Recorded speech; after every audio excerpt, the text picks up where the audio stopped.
नमस्कार. कोकणी थाट या आपल्या यूट्यूब चॅनलमध्ये तुम्हा सर्वांचं मनपूर्वक स्वागत. वर्षाअखेरची पार्टी म्हणून यावेळेला कोल्हापुरी चिकनचा बेत ठरला. मग आज म्हटलं रेसिपी दाखवूया कोल्हापुरी चिकनची. तर ही एकदम फुलप्रूफ रेसिपी आहे. माझी काकी कोल्हापूरची असल्यामुळे कोल्हापुरी चिकन किंवा मटण खूप वेळा खाल्लं गेलं आहे आणि अतिशय अप्रतिम लागतं. सांगितलेल्या प्रमाणात केलं तर चवीची फुल गॅरंटी आहे. चला तर मग पाहूया साहित्य आणि कृती. तर या ठिकाणी मी 2 किलो चिकन घेतलं आहे. एक 14 ते 15 लोकांसाठी 2 किलो चिकन पुरेसं होतं. आज आपण चिकन करणार आहोत आणि त्याच्याबरोबर तांबडा रस्सा पण करणार आहोत. तर चिकन मॅरिनेट करण्यासाठी मी आधी इथे मीठ लावून घेते. आपल्या चवीप्रमाणे मीठ लावून घ्यायचं आहे. इथे एक मोठा चमचा हळद लावून घेतलेली आहे मी. आणि या ठिकाणी हिरवी मिरची, कोथिंबीर, आलं, लसूण यांची पेस्ट मी आधीच करून ठेवली होती. 2 ते 3 टेबलस्पून म्हणजे मोठे चमचे आपल्याला ही पेस्ट या चिकनला लावून ठेवायची आहे आणि चिकन मॅरिनेट करून ठेवायचं काही वेळ. आता मी अर्धा पाऊण तास चिकन मॅरिनेट करून ठेवलं होतं. आता ते फोडणीला पण घालून घेते. तर फोडणीला घालताना तेलामध्ये एक मोठा कांदा बारीक चिरून परतून घेतला आहे. हलका परतला आहे, शिजवत वगैरे नाही ठेवायचं आहे, अगदी हलकासा परतून घ्यायचा आहे. कांदा परतून झाला की त्यामध्ये आपण जे मॅरिनेट केलेलं चिकन होतं ते घालून घ्यायचं आणि मोठ्या आचेवरतीच आपल्याला 2 ते 3 मिनटं हे चिकन व्यवस्थित परतून घ्यायचं आहे. म्हणजे चिकन बऱ्यापैकी पांढरं झाल्यासारखं होतं ना, त्या स्टेजपर्यंत परतून घ्यायचं आहे. असं परतून घेतलं की चिकन जे आहे त्याचा जो एक हिमूस वास असतो तो निघून जातो. चिकनला पाणी सुटतं आणि चिकन लवकर पण शिजतं. अति शिजल्यामुळे नंतर जे चामट वगैरे होतं ना, ते पण अशा प्रकारे आपण सुरुवातीलाच व्यवस्थित परतून घेतल्यामुळे होत नाही. तर आता या ठिकाणी झाकण ठेवून आपल्याला चिकन शिजवून घ्यायचं आहे. तर आधी आपण चिकनमध्ये पाणी वगैरे काही घातलेलं नाही आहे आणि ताटावरसुद्धा पाणी वगैरे काही ठेवायचं नाही आहे. एक 5 ते 10 मिनटं आपल्याला चिकन असंच शिजवून घ्यायचं आहे. एक 10 मिनटानंतर तुम्ही बघू शकता की चिकनला इथे स्वतःचं जे पाणी आहे ते सुटलं आहे आणि एक 30-40% चिकन यावेळेला शिजून होतं आपलं. आता हे व्यवस्थित परत एकदा एकजीव करायचं आहे आणि आता या ठिकाणी मी ना फक्त झाकण ठेवणार आहे. कारण हे खोलगट नाही आहे झाकण आणि पातेलं बऱ्यापैकी मोठं आहे. त्याच्यामुळे मी बाजूला पाणी गरम करत ठेवलं आहे.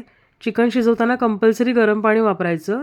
नाहीतर मग ताटावर पाणी ठेवून जसं जसं खाली वाफ येते तसं वरचं ताटावरचं पाणी गरम होतं ना, तेच पाणी घालून घालून 2 ते 3 वेळा असं पाणी मिक्स करत करत चिकन शिजवून घ्यायचं आहे. तर ते पाणीसुद्धा जास्त नाही घालायचं, नाहीतर मग चिकन अतिशय पांचट होतं.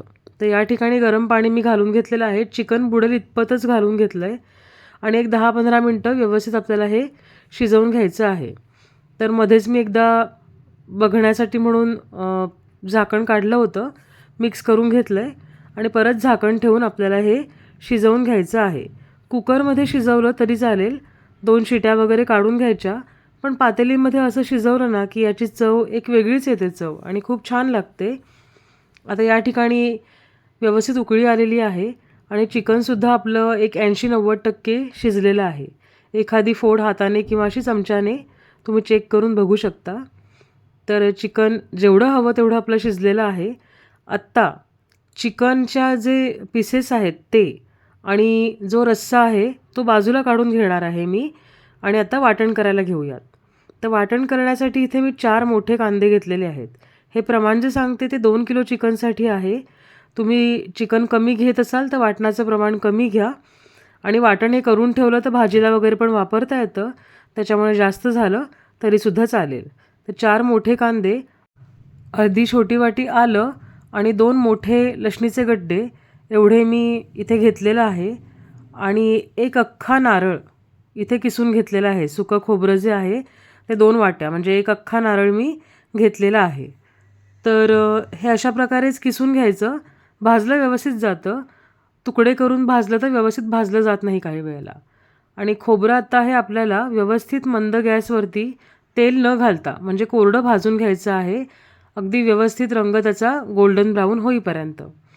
खोबरं भाजून झालं की त्याच कढईमध्ये मी थोडंसं तेल घेते आणि त्या तेलामध्ये आलं आणि लसूण एक काही वेळ परतून घेणार आहे. अशा प्रकारे तेलामध्येच आलं लसूण परतलं की आलं लसणीचा जो एक फ्लेवर आहे, वास पण जो आहे तो मुरतो ह्याच्यामध्ये आणि वाटणाला तो सुगंध आणि ती चव अतिशय व्यवस्थित लागते. तर काही मिनटं परतून झालं की याच्यामध्ये मी कांदे घालून घेणार आहे. तर म्हटलं त्याप्रमाणे कांदे मोठे घेतलेत आणि 2 किलोसाठी घेतलेत. चिकन कमी असेल तर कांदा, लसूण, आलं सगळ्याचंच प्रमाण कमी करून घ्या. आणि वाटण जास्त झालं तर एवढंच मेजर घेऊन जर वाटण केलं तर ते नक्कीच जास्त होईल. पण अशा वेळेला हे वाटण बाकीच्या कुठल्याही पातळ भाज्या किंवा कडधान्यांची उसळ करतो त्यांच्यासाठी आपण वापरू शकतो. तर या ठिकाणी कांदासुद्धा व्यवस्थित आपला परतून झालेला आहे. गुलाबी रंगावर परतून घेतला आहे, डार्क नाही केला आहे. आता या ठिकाणी मी 2 टॉमॅटो घेतलेत मध्यम आकाराचे आणि ते यामध्ये परतून अगदी व्यवस्थित परतून घ्यायचे आहेत. म्हणजे टॉमॅटो त्यात विरघळेल इथपर्यंत परतून घ्यायचं आहे आपल्याला. तर या ठिकाणी तुम्ही बघू शकता आपलं आता वाटण व्यवस्थित परतून झालेलं आहे. याच्यामध्ये मी जे भाजलेलं खोबरं होतं ते मिक्स करून घेते आहे. मिक्स यासाठी करून घेते की सगळा मसाला जेव्हा आपण वाटू तेव्हा व्यवस्थित एकमेकाला लागला जाईल तो. आणि आता हे आपल्याला वाटण गार व्हायला ठेवायचं आहे. तर हे झालं ओलं वाटणासाठी. सुके मसाले पण काही लागतात. तर या ठिकाणी मी 2 मोठे चमचे जिरं घेतलं आहे आणि 3 मोठे चमचे धणे घेतलेले आहेत. तर जिऱ्याचं प्रमाण जास्त करू नका. जास्त झालं तर चिकन किंवा मटण जे काही करतो आहे त्याची चव बिघडून जाते. तर 2 किलो चिकनसाठी इथे मी 2 मोठी वेलची, मसाला वेलची, 1 ते 1.5 असं स्टार फूल असतं ना ते घेतलेलं आहे. 1 छोटा चमचा शहाजिरं, 5 साध्या हिरव्या वेलच्या असतात त्या घेतलेल्या आहेत. दालचिनी घेतलेली आहे इथे.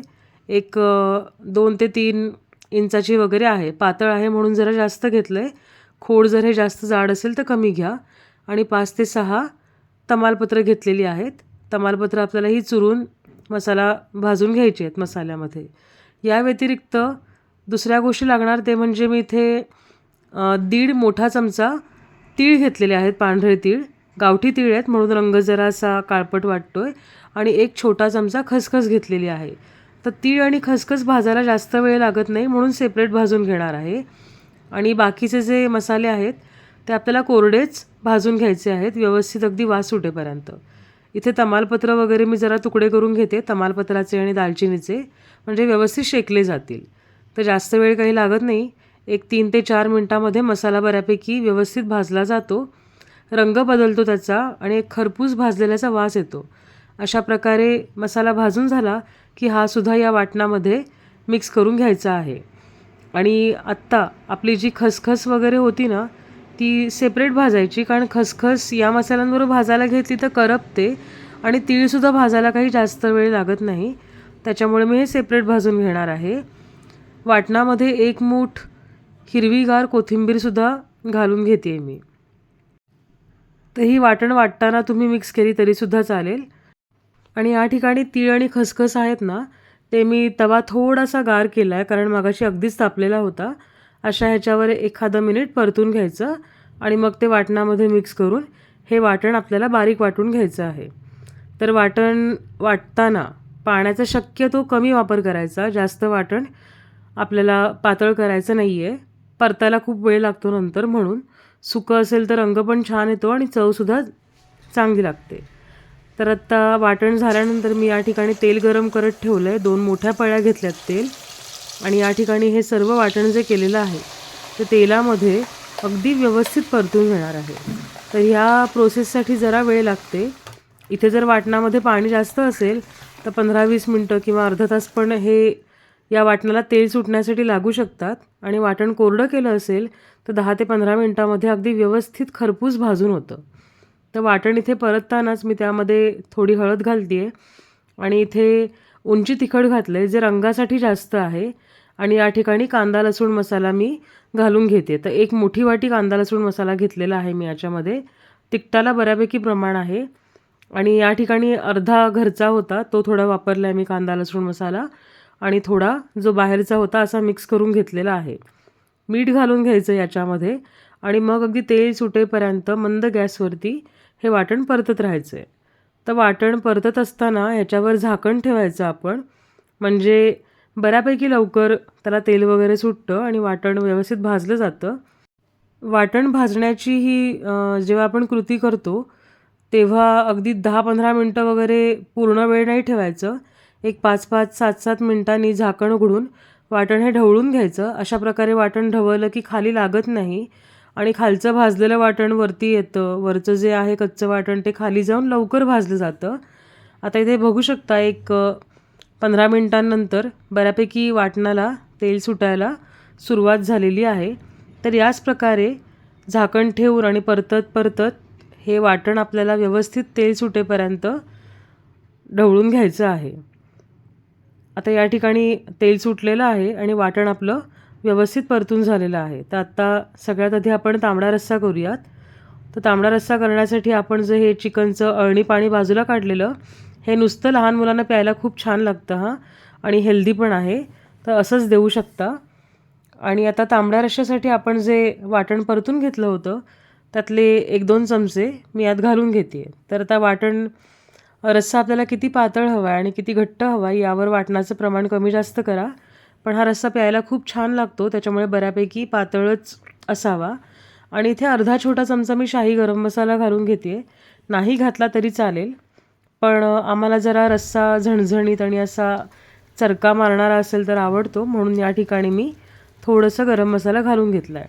वाटणाला उकळी आली की हिरवीगार कोथिंबीर घालून घ्यायची आणि मस्त रटरट ती उकळी काढायची त्याला. आपला तांबडा रस्सा जो आहे तो भुरकन पिण्यासाठी तयार आहे. छान कट पण आलेला आहे, खूप छान लागतो चवीला. आणि आता आपण चिकन करायला घेऊयात. तर चिकन करण्यासाठी इथे थोडंसंच तेल मी गरम करून घेतलं आहे आणि त्यामध्ये वाटण थोडं परतून घेणार आहे. तर आता म्हणाला किती वेळा परतायचं हे वाटण, तर जरा चव यावी, कारण चिकन आपण जी ग्रेव्ही करणार आहोत ती जास्त करणार नाही. म्हणजे बऱ्यापैकी सुकंच करायचं आहे चिकन, किंवा थपथपीत म्हणतो ना आपण, अंगालगत त्याला जराशी ग्रेव्ही असते तसं करून घेणार आहोत. म्हणून मी त्यात तेल घालून घेतलं आणि थोडंसं परतून घेतलं आहे. आणि जो तांबडा रस्सा आपला तयार आहे त्यातले 2-3 चमचे यात घालायचे, किंवा थोडासा अळणी रस्सा बाजूला ठेवला असेल तर तो घालून घ्यायचा. त्याच्यामुळे काय होतं, चव चांगली येते. कारण इथे फक्त हे पीस आपण चिकनचे बाजूला काढलेत, त्याच्यामुळे यांचा सगळा अर्क किंवा चव आहे ती तांबड्या रश्श्यालाच गेली आहे. मग चिकनला पण थोडी चव हवी म्हणून थोडासा अळणी रस्सा ठेवला असेल तर तो, किंवा तयार केलेल्यातला तांबडा रस्सा आपण यात घालून घ्यायचा. आणि थोडंसं जर अजून पातळ वगैरे हवं असेल तर तांबडा रस्सा घालू शकता, किंवा गरम केलेलंच एखादी लहान वाटी पाणी यात घालून घ्यायचं आणि सर्व व्यवस्थित एकजीव करायचं आहे. आणि अगदीच सुकं खडखडीत हवं असेल तर झाकण न ठेवता परतत राहून गरम करून घ्यायचं व्यवस्थित, म्हणजे सुकल्यासारखं पण होतं आणि सर्व मसाला लागतोसुद्धा. नाहीतर झाकण ठेवून एक व्यवस्थित उकळी येऊ द्यायची याला, म्हणजे आपलं कोल्हापुरी चिकनसुद्धा तयार झालेलं आहे. गरमागरम तांदळाची भाकरी आणि हे चिकन खूप छान लागतं. तर फायनली आता पार्टीचा मेन्यू. साधा पुलाव केला होता, हे आपलं सुकं चिकन, तांबडा रस्सा, सोलकढी आणि गरमागरम तांदळाची भाकरी. खूप साऱ्या मेहनतीनंतर आपला चविष्ट मेन्यू तयार आहे. तर अशा प्रकारे कोल्हापुरी चिकन आणि तांबडा रस्सा कधी केला नसेल तर नक्की करून बघा. रेसिपी आवडली असेल, व्हिडिओ आवडला असेल तर आपल्या कोकणी थाट या यूट्यूब चॅनलला नक्की लाईक आणि सबस्क्राईब करा. धन्यवाद.